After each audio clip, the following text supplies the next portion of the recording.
Dans la famille Torres, je demande Mireia, 5e génération d'une lignée de vignerons espagnols. Ces vignes, sa famille les cultive depuis plus de 150 ans. Mais depuis quelques années, le dérèglement climatique a changé la donne. Ensoleillement, vagues de chaleur et sécheresse, autant de menaces qui planent sur plus de 4000 vignobles dans toute l'Espagne. Tout a commencé en 2008. Avec mon père, nous avons vu Une vérité qui dérange de Al Gore. Nous étions choqués. D'après nos calculs, en été, nous avions de plus en plus de jours où le thermomètre dépasse les 30 degrés. C'est là que nous avons commencé à étudier la question. Il fallait donc sauver cette industrie qui génère plus de 7 milliards d'euros par an. D'ici l'année 2070, les températures vont augmenter d'environ 3,5 degrés selon une étude récente. Parallèlement, la pluviométrie, elle, va baisser de 40%. Les vins méditerranéens tels que nous les connaissons pourraient bien disparaître.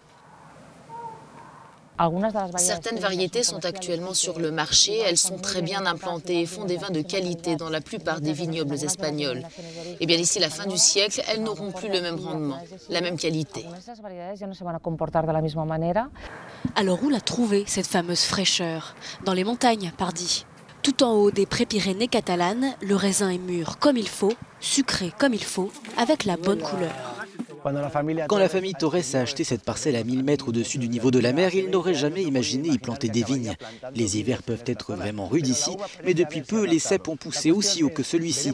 D'où cette question, les vignobles de haute altitude peuvent-ils devenir la norme si l'on n'enraye pas le réchauffement climatique? On perd 1 degré tous les 100 mètres d'altitude. Alors pour Javi, le gérant des lieux, plus l'atmosphère se réchauffera, plus il faudra grimper pour faire du vin. En plaine, dans les zones plus basses, les vignobles subissent les vagues de chaleur. Résultat, les vins perdent leurs arômes, ils ne sont plus équilibrés. C'est uniquement en s'installant un peu plus haut qu'on pourra régler ce problème.